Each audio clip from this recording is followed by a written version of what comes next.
Hey, hi, good evening. Welcome to today's session again. So today we talk about the story of the pen again in order to avoid a misperception. So shall we begin? So first of all, please tell me what it is. It's a pen, right? We use for writing. And what will happen if I give it to a dog? It can chew it, right? Because it is a chew toy. So the question, this is a pen for men to write and a chew toy for dog to chew. So who is right? The answer is both are right. Why? Because they are all different entities, and different entities can have different point of view, and this is very normal. So the first lesson of the story of the pen is that we have to respect the point of view of others. We're gonna move to the next lesson. Imagine this time I put this in an empty room where there's no man, no dog. So what we call this at that time is called nothing, right? Because the entity before are not nearby.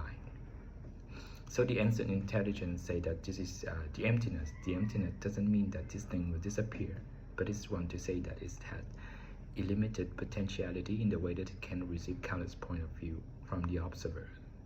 And we're gonna see throughout the following verse. Remember, this thing we put in an empty room, right? And it shows emptiness. Okay, so what will happen if tomorrow I open the door and invite the man to come back? And to him, this is the pen used for writing, right? And what happens if instead of inviting him, I invite the dog to come back, and the dog will see it at the chew toy and chew? And what if I invite both the man and the dog to come back? At the same time, there will be two point of view will exist at the same time, right? So it's all want to say that everything, including this, has the emptiness. The emptiness doesn't mean that this thing with this emptiness in the way that it has a limited potentiality in the way that it can receive colors point of view. This is what you say about this. So we're gonna move to the third lessons, but before that I have two questions. The first one, we say that this thing can receive color point of view from the observer, right?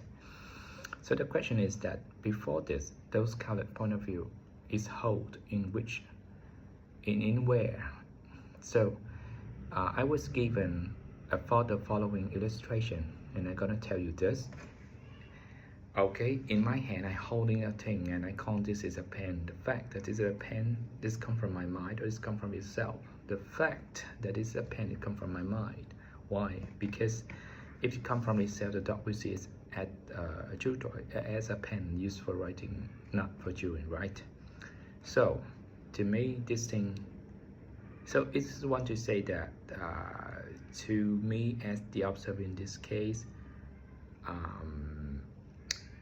those colored point of view come from my mind, and I feel persuaded because my mind is large enough, limited enough to hold those colored point of view. And the next question is that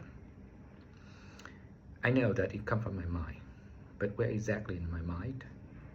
And can I change it by myself changing the point of view?